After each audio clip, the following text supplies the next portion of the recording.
Hello, Ultra Confusion fans. It's Charlie with Jesse. We apologize for the lack of a weekly update this past week. I have a very good reason. I've been looking at houses, so that has kind of taken up my time. So I apologize. But I did get through two games, Centrifuge and Sunk, two independent games for the iPad/iPhone that are amazing and actually are made here in Atlanta. So I'm really happy to say that these two games are games you have to check out if you haven't already. Check out my review and give some love for the indie environment in Atlanta. Now, I have Jesse here with me today. And Jesse, have you been able to play any games recently? I've not. It's been really busy, but actually, right before I came over to meet you today, I put in Assassin's Creed, and I got through about the first 2 minutes, and then you called me and be like, hey, what do you want for lunch?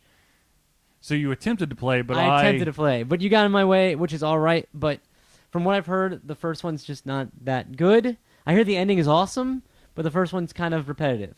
Now, speaking of Assassin's Creed, I don't know if I'm pretty sure the majority of the gaming community who loves Assassin's Creed knows this, but apparently there's a potential lawsuit for the Assassin's Creed series.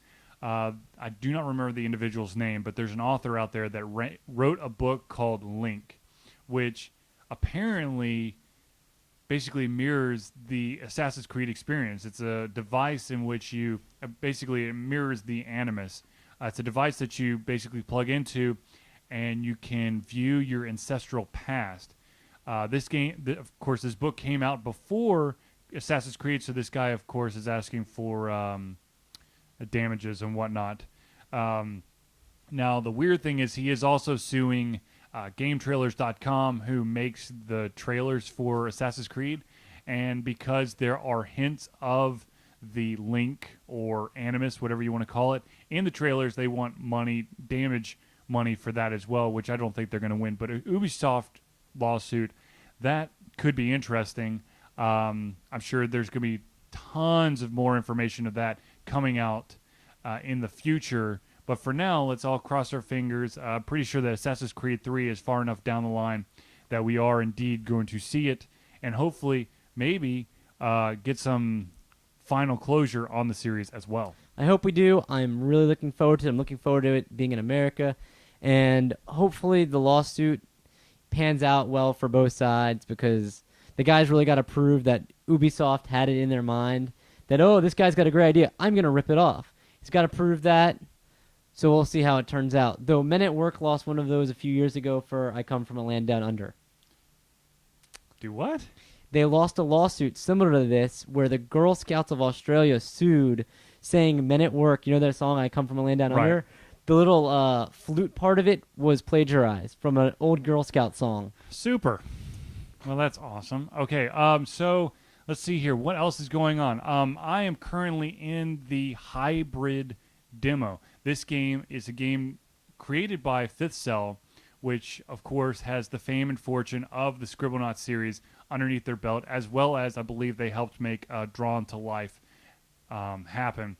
Hybrid is a third-person shooter, multiplayer game in which you're going 3 versus 3 to either deathmatch, not capture the flag, a King of the Hill, which of course is just capture a certain location for X amount of time. And you're fighting a war. There's two factions, and you could choose one of them to fight for. And all of the points that you accumulate during that match go for trying to conquer the entire area over time.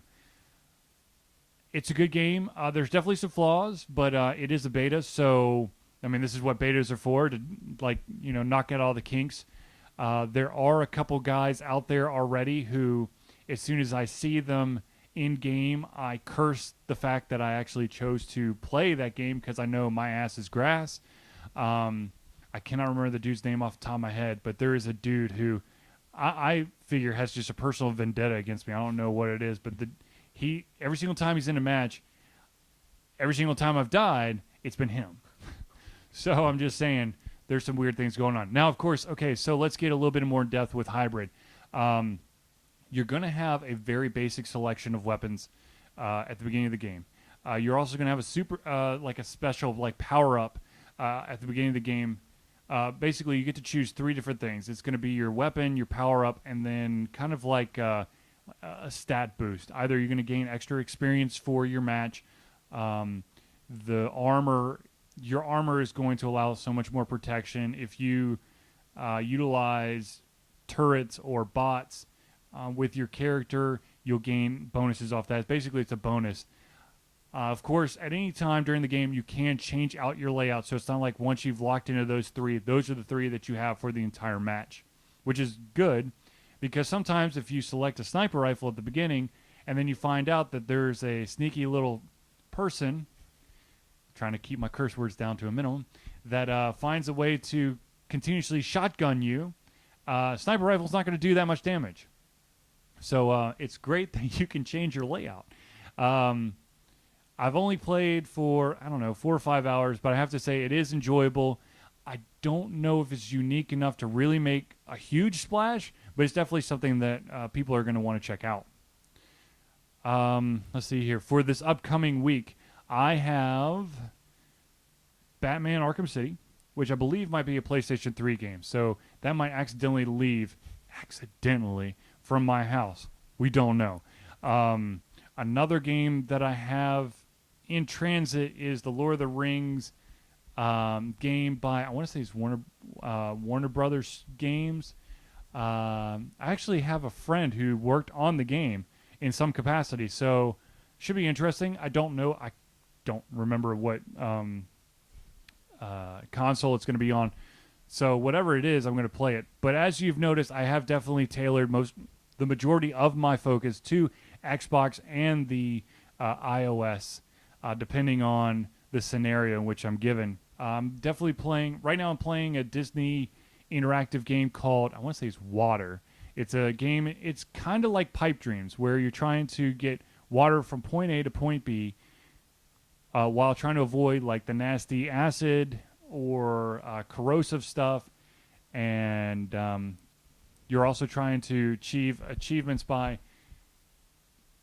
pushing water through rubber ducky areas so you can get extra points. An interesting game, definitely a puzzle game, not quite Pipe Dreams, but it still gives you that warm, fuzzy feeling of I'm trying to get water from point A to point B. Yeah, Pipe Dreams, solid game. It's nice that someone's trying to redo it after so many years, but they need the original Pipe Dreams to come back. I'm just saying, it's that was a game I really enjoyed. Well, the iOS might be a good platform for it to come back on. Yes, I just don't know who owns the rights to it. Oh, funny story. Speaking of who owns the rights, okay, so there apparently is a game called Knight's Fight out in the iTunes store right now.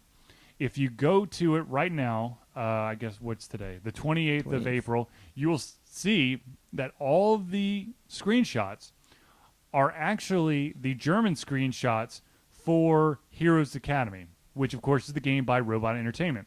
Now, a lot of people are like, holy crap, that's a total ripoff. They literally just ripped that game and are trying to make it their own. But apparently, it is a totally different game once you actually purchase it.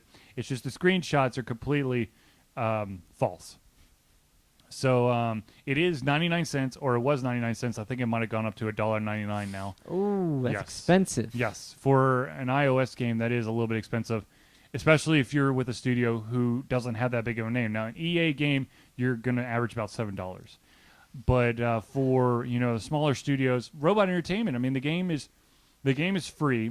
Hero Academy is free, which, by the way, if you're looking for an opponent, hit me up through Gmail or whatever, and I will give you my screen name. I cannot remember off the top of my head, and we could play because I only have 2 individuals who are playing me right now. One is a guy who I went to school with at Full Sail, who completely beats the crap out of me every single game, and the other one is Zelius, in which I completely maul him. So if you're looking for an interesting matchup, just hit me up and I'll give you my screen name so we can play. I'm trying to think if there's anything else. Jesse, you have any other? I do not. The only thing that actually sparked my fancy yesterday was Google had a new Easter egg pop up yesterday. If you type only on Google Chrome, but if you type into Google Chrome Zerg Rush, like Zerg. The little O's from Google start attacking your screen, and you can try to shoot them. You're not going to beat them, but you can try. Now, of course, Jesse, this is a question for you, and this also tests your gaming knowledge. What is a Zerg Rush? I don't know what a Zerg Rush is. I know what a Zerg. It's a character from the original StarCraft. That's correct. A Zerg Rush is an actual formation of utilizing the weakest unit for the Zerg race in StarCraft and literally just rushing the opponent. Because the thing is, okay, with StarCraft, real quick, different units cost different amounts of resources. Zergs, their base unit doesn't cost next to nothing. So you can literally stockpile them as quickly as possible and then try to rush other civilizations before they truly get their defenses up or they get their units that could literally just tear you apart. That's where the Zerg Rush is. So if you type that into Google Chrome onto the Google webpage, you can get attacked by the zeros. Or the O's, excuse me. Very nice. Okay, well, I think that's it. Definitely stay tuned to the website. I'm sure there's going to be information coming out about upcoming games, game news. I'm trying to think of what game I'm playing right now. Of course, I'm playing Hybrid Beta. I will write that up. Another game I'm playing, I cannot remember off the top of my head. It is a side-scrolling airplane shooter game, which makes literally like nostalgia of playing the arcade at a movie theater before I see a movie type of thing. But I'll definitely try to fill you in on that. Yes, I know Red Faction Armageddon still does not have a review. It is still in my disc tray. I have not played it in a while. I apologize. It will be done soon, hopefully. So I guess that's it for us. So for myself, Charlie, and Jesse, thank you for tuning in, and we will see you next week.